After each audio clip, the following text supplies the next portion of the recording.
The 914th Airlift Wing flew down to the 916th Refueling Wing at Seymour Johnson Air Force Base in a C-130 Hercules and returned with essential maintenance gear in preparation for receiving their first KC-135 Stratotanker. The 914th Wing Commander, Colonel Brian Bowman, returned aboard the new airframe for the 914th, the KC-135 Stratotanker, marking a historical moment for the wing. Well, as the commander of the 914th Airlift Wing, soon to be Air Refueling Wing, it felt really, really good to have our first airplane on the tarmac. So that's a big milestone for us. It's no longer just talking about it.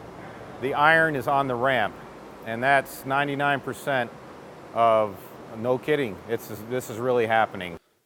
While at the 916th, Colonel Bowman, along with other personnel from the 914th, met with members of the 916th to discuss their new mission. 916th Commander Colonel Eric Jenkins tells us why the KC-135 Stratotanker, after 50 years of service, is such a timeless aircraft. Made right the first time. Made with a slide rule, so it's overbuilt versus the newer airplanes are built to the AutoCAD tolerances. This was built with a slide rule with a little bit of extra. So all we can do now is just hang more stuff on it or make modifications. The basic design it's still sound. When you fly a newer version of a Boeing, it's still based off the same platform. There's a lot going on here. So for me to be able to take it all in at one time is kind of a big deal. Your folks are so engaged. They're so, they wave the flag a little different here. They bring you back down to the basics of why you do this mission.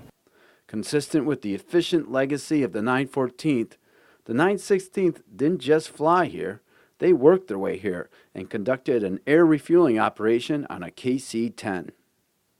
For Colonel Bowman to have this KC-135 here serves great purpose and is immediately being put to use. That was very important for me to get it here before the February UTA. And it worked out great for 1 February to get it in here like it is today. But to have our traditional reservists, our full-timers, and having some of the Air National Guard from the 107th over here today that are working behind me right now, getting familiarity, just walking around, getting a feel for the airplane is huge for our maintenance folks. This KC-135 now has a new home and signifies the birth of a new journey for the 914th, whose legacy in the Air Force surely matches the legacy of the KC-135 Stratotanker. Reporting for the 914th Airlift Wing, I'm Senior Airman Joshua Williams.